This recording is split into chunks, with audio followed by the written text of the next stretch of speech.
그래서 해수의 특성 한번 시작해 보도록 할게요. 1번 해수의 표층 수온.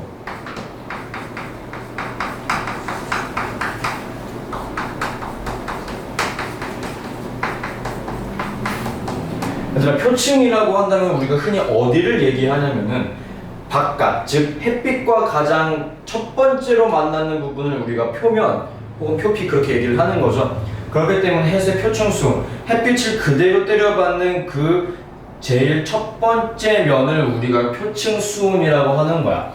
그럼 얘들아, 생각을 한번 해보자. 우리 지구상에서 기온이 제일 높은 곳이 어디니? 적도 부분이라고 볼 수 있겠지. 온도가 제일 높은 부분이 적도겠죠. 그쵸? 적도 지방이라고 할게. 그럼 당연히 해수의 표층 수온, 적도 주변에 있는 바다도 마찬가지로 뭐가 높겠어? 수온이 높을 수밖에 없겠지. 그래, 그 소리를 하고 있는 거야. 수온은 높을 수밖에 없다. 그럼 반대로 우리 지구상에서 제일 춥다고 얘기할 수 있는 그 지역은 어디라고 얘기할 수 있어? 북극과 남극을 통틀어서 우리는 극지방이라고 얘기하죠. 그치? 온도가 제일 낮은 지역을 우리는 극지방이라고 합니다. 그럼 당연히 그 주변에 있는 바닷물도 똑같이 수온이 낮아질 수밖에 없을 거야. 그렇겠지. 자, 만약에 이런 것도 적어가는 것도 좋고요. 자, 얘들 잘 들어봐. 우리가 지금 이 적도라는 부분과 극지방이라는 부분을 지구상에서 무엇으로 나누고 있어요? 위도라는 것으로 우리가 구분을 하고 있지. 자, 여기서부터 이제 조금 꿀팁. 근데 우리 지구상에는 위도라는 친구와 경도라는 두 친구가 등장을 합니다. 그쵸? 어려운 단어야. 그를 쉽게 풀어서 사용하려면은 위도는 단어 그대로 사용해서 지구를 아래로 자른 거야. 위도가 높다, 고위도다. 그러면은 위로 더 많이 올라간 거야. 기준이 어디니까? 적도니까. 왜? 적도는 몇 도니까? 위도상으로는 0도입니다. 극지방은 몇 도니까요? 90도입니다. 됐지? 자, 위도를 그러면 위아래로 잘랐으면 경도는 어떻게 잘랐을까? 왼쪽, 오른쪽으로 자른 것이 경도야. 자, 그러면 내가 여기에 서 있다면 여기에 서 있는 경도보다 여기에 서 있는 경도가 오른쪽으로 조금 더 치우쳤다라고 얘기할 수 있는 거겠죠. 하지만 위도는 같았지. 앞뒤로는 그대로였으니까. 여러분들이 보시기 다를 수 있겠지만 내 입장에서는 그랬어. 그치? 내가 앞으로 한 발자국 갔다면 위도가 증가했다, 커졌다라고 얘기할 수 있는 거고, 뒤로 한 발자국 갔다면 위도가 작아졌다라고 얘기할 수 있는 거겠지. 그거를 반드시 비교하시면 되겠습니다. 자, 그러면은 다시 수업으로 돌아와서 적도 지방의 0도를 다 통틀어서 적도라고 얘기하는 거지. 그럼 지구가 이렇게 동그랗게 있을 때 이 부분을 우리가 다 적도라고 얘기하잖아. 그럼 이 부분의 해수들은 대부분 다 온도가 높겠네. 그치?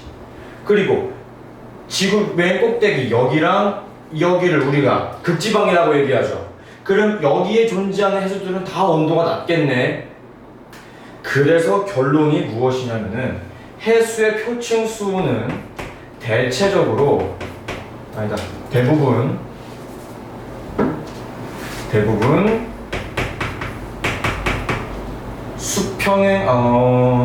평행을 이룬다라고 얘기해야 되나? 평행을 이룬다라고 얘기할 수 있습니다.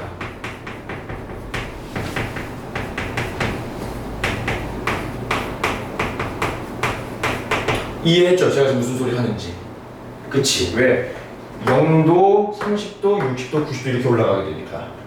그치? 올라가면 올라갈수록 온도는 낮아지는 거니까. 이렇게. 이게 별거 아닌 것 같지만 꼭 알아주셨으면 좋겠다는 내용입니다. 이게 왜냐면 이제 고등학교 때 또 나오는 내용이라서 꼭 알아줬으면 좋겠고. 자, 그 다음은 지금 해수의 표층 수온은 딱 이 찰랑찰랑거리는 거기만 파악을 하는 거지. 이번에 배우고자 하는 내용은 해수를 위아래로, 즉 깊이 내려가면 내려갈수록 어떻게 바뀌는지에 대해서 공부를 한번 해볼 거야. 그래서 우리는 해수의 연직수은이라고 합니다. 자, 여기 뭐 글들이 굉장히 많이 나와 있게 되는데 저는 그림으로 다 설명을 할게요. 혹은 그래프로 표현해 볼게요. 자, 여러분들은 이제 함수를 배운 지 얼마 안 됐기 때문에 그래프 해석 능력이 떨어질 수는 있어. 하지만 과학이든 사회든 90% 혹은 95%가 다 자료 해석이야. 즉 그래프 해석이고 즉 표 해석이야. 지금 잘 봐. 너네가 흔히 보던 그래프는 아니지. 그치? 여기 X축이죠. X축은 오른쪽으로 갈수록 어떻게 되고 있는 거야? 숫자가 커지고 있는 거야. Y축은 아래로 내려가서 숫자가 커지고 있는 거야. 화살표 이렇게 되어 있으니까. 그렇지. 봐봐. 우리가 흔히 보는 그래프는 이렇게 그리잖아. 그러니까 위로 올라가면 숫자가 커지는 거고 이쪽으로 가면 숫자가 커지는 건데 반대로 됐잖아. 그치? 이 그래프 해석 능력이랑 자료 해석 능력만 여러분들이 키울 수 있으면 수능은 껌이에요. 정말 껌이에요. 내가 지금 고등학생들을 가르쳐서 봐도 느끼는 거지만 자료 해석이 안 되면 아무것도 안 돼. 정말 아무것도 안 돼. 그러니까 개념은 머릿속에 다 있어. 콕 찌르면 개념이 두두두둑 나와. 이거 뭐야? 그럼 두두두둑 나와. 문제도 풀 수는 있어. 개념 물어보는 문제는. 근데 무엇이 수능이라든지 학교 내신 시험에서 가장 어렵게 적용되게 되느냐?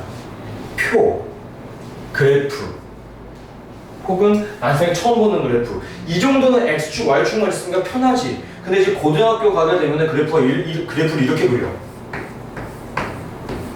이게 뭐야?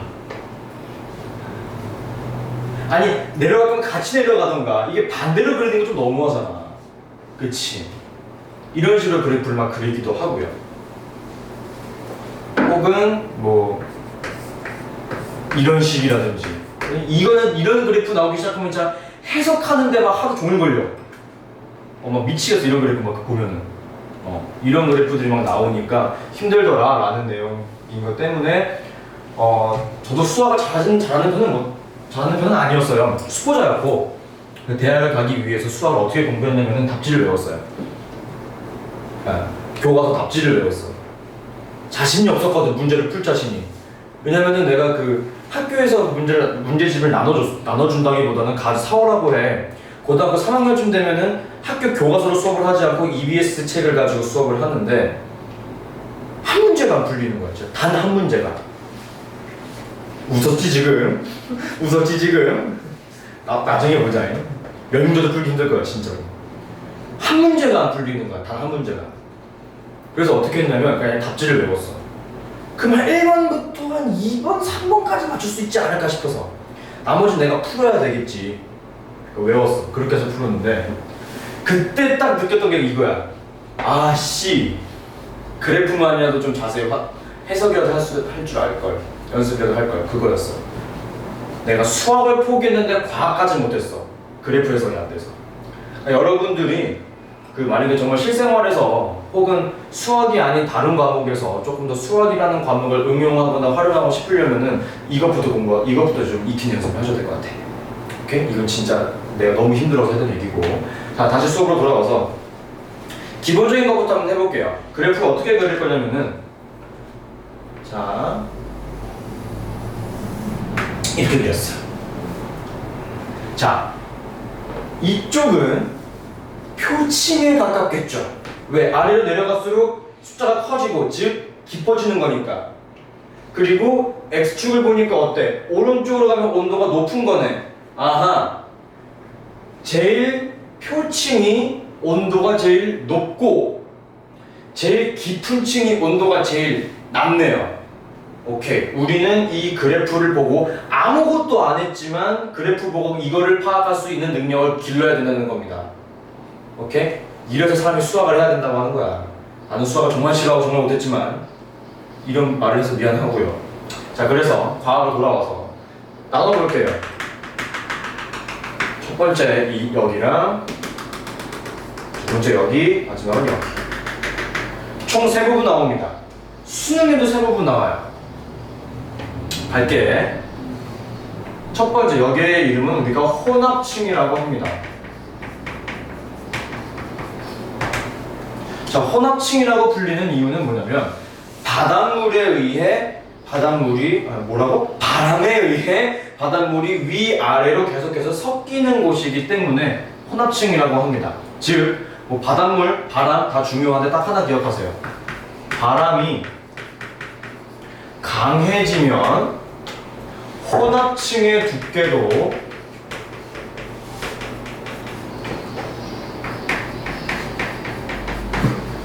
두꺼워지네. 이거 무슨 소리야? 이게 무슨 소리야? 밖에서 하는 소리야? 그치? 이거 하나 기억하시면 되겠고, 그 다음 이 두 번째 층의 이름이 수온약층인데, 자, 그래프가 거꾸로 되어 있으니까 조금 힘들겠지만 높은 층의 온도가 어때? 높은 층? 표면이랑 가까운 층의 온도가 어때? 더 높고, 깊이 내려가면 내려갈수록 온도가 더 낮아지고 있네. 자, 우리는 열의 전달 방식 중에서 세 가지를 배웠습니다. 안 했나? 했지? 안 했나? sorry. 물이라는 게 대류하는 건 알고 있죠. 뜨거운 물은 위로 올라가고 차가운 물은 아래로 내려오게 되는 거야.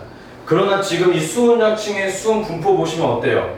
뜨거운 물이 이미 위에 자리 잡고 있죠. 그러면은 순환이 완전히 잘 일어날까? 아니야. 안정한 층이라고 얘기하는 거야.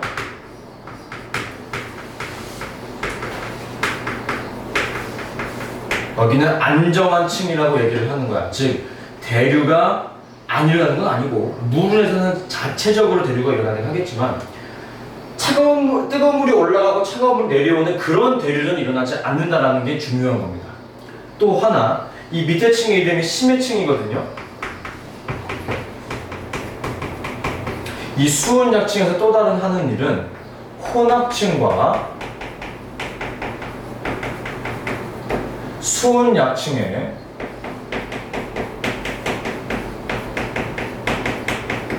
물질 교환을 차단해요.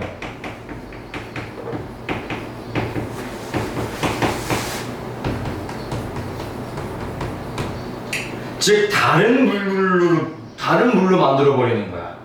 오케이? 그래서 너네 막 그런 얘기 들었을 거야. 해양 심층수 막 그런 거. 그게 왜 중요한지 한번 얘기를 해볼게. 심해층 같은 경우는 온도가 굉장히 낮아요. 굉장히 차가운 물이야.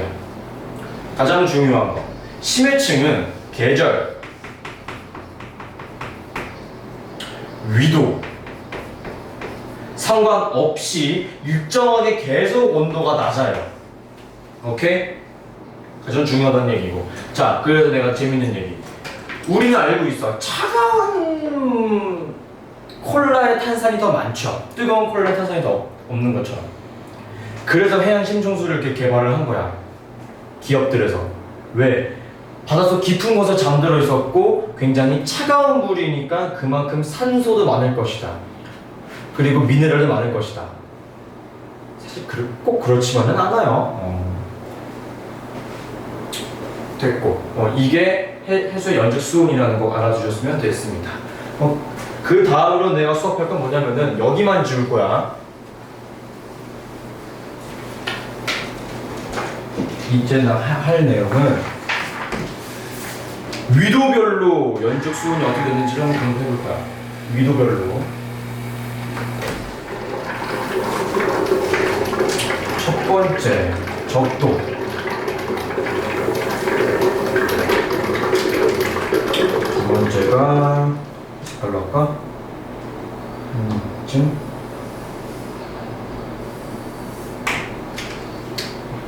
이렇게. 자, 이게 위도별로 연직 수온이 분포되는 과정이라고 보시면 돼요. 얘를 조금 더 다시 그려야 되겠다. 내 같은 경우는 이렇게 하면 된다고 보시면 돼요. 오케이. 그래서 이렇게. 자, 지금 빨간색으로 내가 그래프 그린 거 한번 볼게. 빨간색으로 그린 거. 통합층의 온도가 제일 높죠. 가장 윗부분의 온도가 제일 높아. 즉, 태양열을 제일 많이 때려받는 곳이라고 볼 수 있겠지. 그렇기 때문에 빨간색으로 표시한 것이 적도지방이라고 볼 수 있겠죠. 맞아? 맞지? 자, 그리고 내가 초록색으로 표시한 곳은 온도가 중간 부분이라서 중위도라고 얘기할 수도 있겠지만 중위도에서 바람이 제일 많이 불기 때문에 혼합층의 두께가 어때요? 굉장히 두껍죠. 그렇지. 여기가 이제 중위도 지방이라고 하는데 가장 중요한 특징이 바람이 많이 불어서 혼합층이 두껍다라는 거. 자, 그 다음 파란색 한번 볼게요. 아니 얘는 혼합층도 안 보이고 수온자층도 안 보이고 다 심해층만 보이는 것 같네? 그 이유가 뭘까? 극지방에서는 바닷물이 다 얼어버려요. 굉장히 추우니까. 그래서 수온 변화가 많이 안 보이는 거야. 오케이? 여기는 극지방이다. 굉장히 온도가 낮기 때문에 이러한 현상이 등장하는 겁니다. 됐나요? 이렇게 이해하시면 되겠습니다. 그 다음 페이지 염류. 또 굉장히 중요해.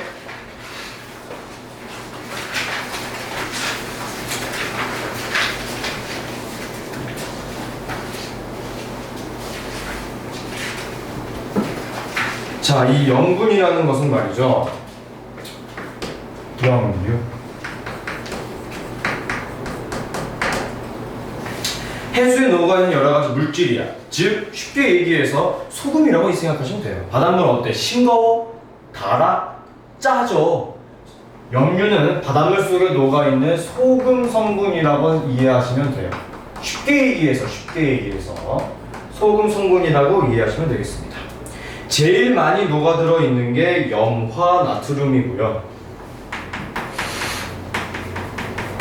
염화나트륨이 뭐야? 이게 소금이야. 그치? 그 다음으로 많이 녹아있는 게 염화마그네슘.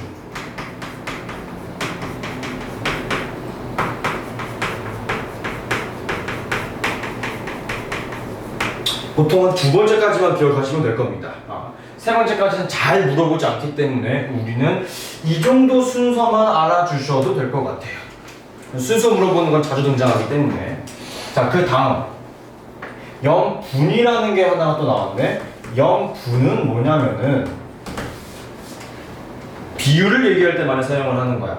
얼마나 녹아있습니까? 할 때 많이 필요한 친구고. 자, 기준점 천천히 가볼게요. 해수가 몇 g이라고 나와 있어? 그렇지, 1000g. 얘들아, 1000g이면은 뭐라고 얘기할 수 있어? 1kg이다. 오케이? 즉 1000g 안에 녹아있는 염류의 양을 뭘로 표시한 거야? g수로 표시한 것이 염분이다 라고 이해하시면 되겠습니다. 첫 번째 알아야 할 것, 단위. 난생 처음 보는 단위가 등장합니다. PSU. 그냥 이렇게 생각하시면 돼요. 몇 g이구나. 1000g에 몇 g 녹아있다는 걸 PS로 표시할 PSU라는 것을 표시할 뿐이야. 자, 그 다음 나오는 것이 퍼밀이라는 친구인데, 여러분 그냥 퍼센트 게이지라고 말하면 뭔지 알지? 퍼센트, 몇 프로 할 때 이 퍼센트. 다 구해가지고 몇 곱하니? 100 곱하죠. 여기서 나오는 이 퍼밀이라는 친구는 공이 2개 붙었네? 그럼 몇 곱한다고 생각하면 돼? 그렇지! 곱하기 1000이라고 생각하시면 돼요. 그래서 보통 소주의 도수를 표기하는 방법이 퍼밀이었었어요, 과거에. 요즘은 다시 퍼센트로 돌아온 것 같긴 한데 과거엔 이랬다는 거 알아두시면 되겠고. 자, 그 다음 나오는 것은 뭐냐면은 이 염분이 변화해. 즉 어떨 때는 바닷물이 짜지기도 하고 어떨 때는 바닷물이 싱거워지기도 한다는 소리야. 그럼 언제 싱거워지고 언제 짜지는지를 한번 우리가 비교 분석해 보겠다는 거야. 오케이? 염분 높은 경우, 염분 낮은 경우 해보는 거야. 첫 번째, 강수량. 비가 많이 오게 돼. 강수량이 증발량보다 어떨 때 바닷물은 짜질까요? 증발량이 더 많아야지만 바닷물은 짜지겠죠. 그치? 우리가 지금 라면이 너무 짜. 그럼 물 들이부어야 되잖아. 그치? 그러면은 좀 덜 그렇게 되니까. 그치? 그리고 가장 중요한 거. 우리 대한민국 같은 경우는 강들이 다 서해 바다나 남해 쪽으로 빠지죠. 즉, 강물은 어때? 짜, 싱거워? 싱겁지. 그럼 바닷물이랑 강물이랑 섞이는 곳은 바닷물은 좀 싱겁겠네? 그렇지. 그렇기 때문에 염분이 높은 곳은 그거랑 반대로 담수의 유입이 적은 곳에서 염분이 짜지겠죠. 또 하나, 염분이 짜지는 경우는 우리가 바닷물이 얼게 되면 소금기까지 다 얼어진다고 생각하는데 그렇지 않아. 해수가 얼면은 소금기는 빠져나옵니다. 다른 바다에 싹 녹아버리게 돼서 더 짜져요. 오케이? 그럼 염분이 낮아지는 경우는 다 그거랑 반대겠네. 맞습니다. 다 정반대예요.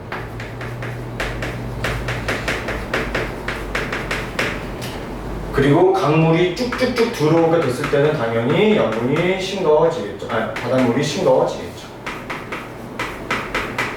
해수 해빙.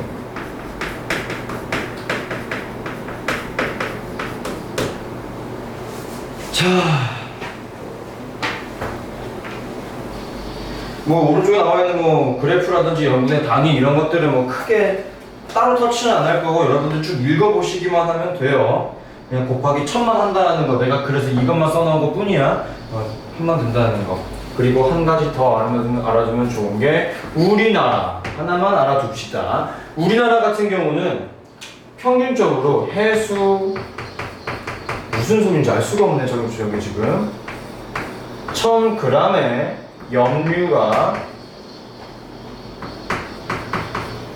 염류가 33g 녹아 있어요.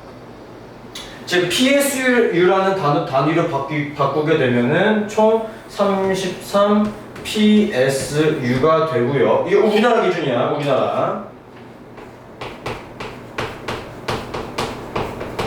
근데 전 세계 평균 같은 경우는 35 PSU가 됩니다. 이게 전 세계 평균. 됐어? 자, 딱 마지막 하나만 하고 싶으십시다. 딱 하나만 하고 싶으십시다. 여기다가는 못할 것 같으니.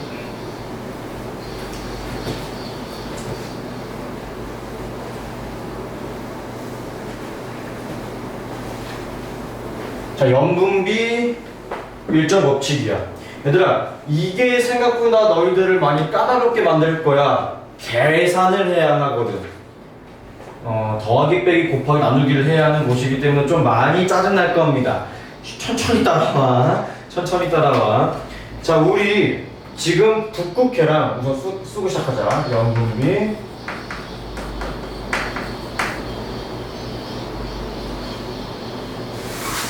일정 법칙.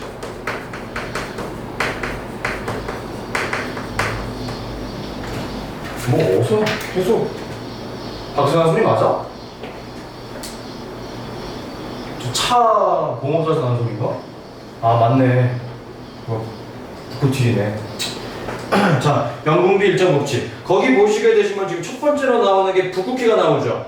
오케이? 북극해에서는 초록색 옷이지. 북극해에서는 자, 북극해 염화나트륨 몇 g이라고 나와 있습니까? 무슨 소리야? 23.3g 나와 있지. 23.3g 나와 있고, 우리나라 동해에서는 염화나트륨이 몇 g 나와 있다고 그랬어? 25.6g 나와 있다고 했어.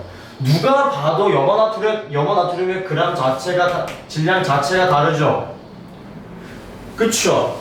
근데 북극해에서 염화나트륨의 비율을 얼마나 차지하고 있는지 비율을 계산을 해보면은 몇 퍼센트가 나오게 되느냐?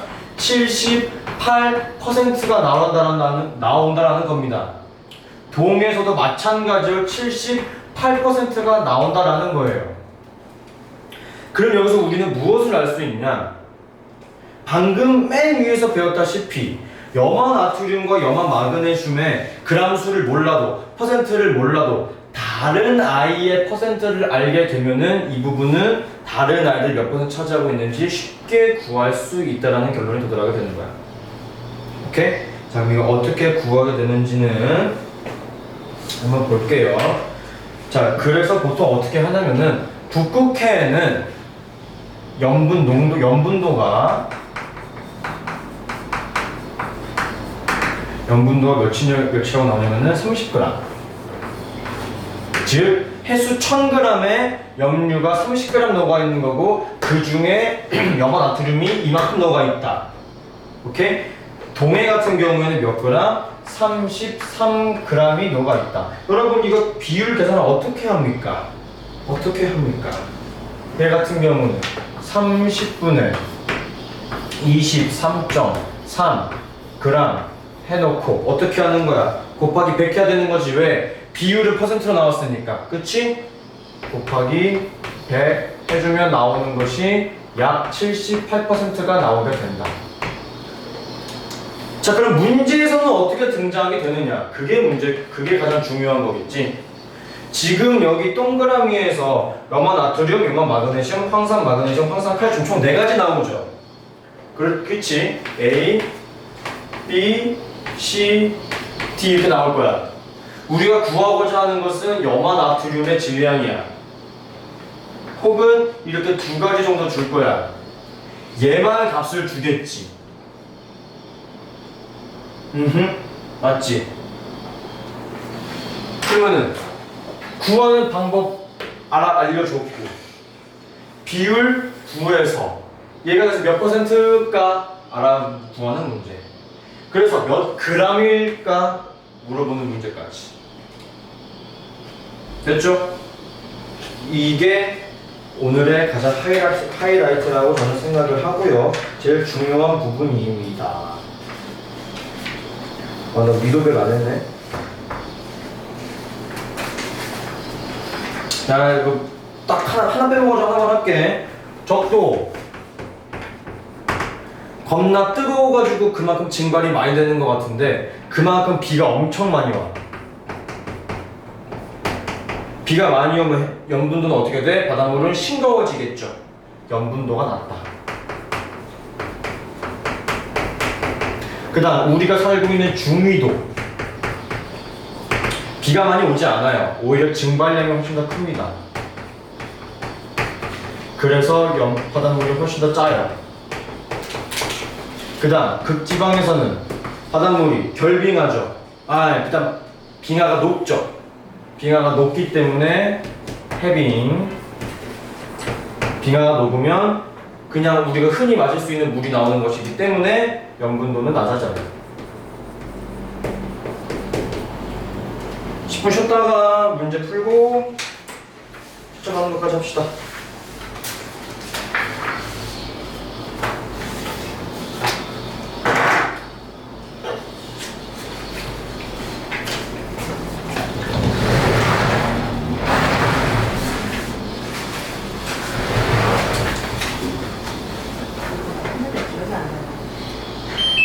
기억이 안 나.